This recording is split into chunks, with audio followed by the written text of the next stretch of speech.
Ce que nous savons de notre histoire, du moins ce qui nous est encore enseigné dans les plus grandes universités, est de plus en plus contesté dans le milieu scientifique.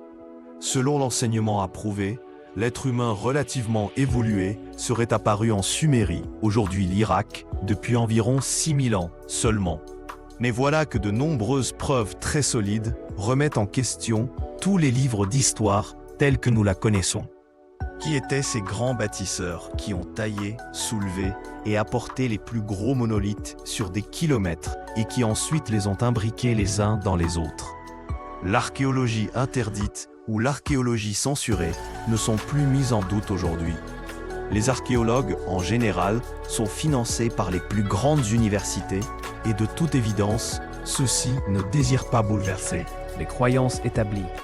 Alors les artefacts trop bouleversants pour eux finissent rarement dans la vitrine d'un musée reconnu, ce qui leur évitera bien sûr d'admettre que depuis toujours, ils ont été dans l'erreur avec un enseignement erroné.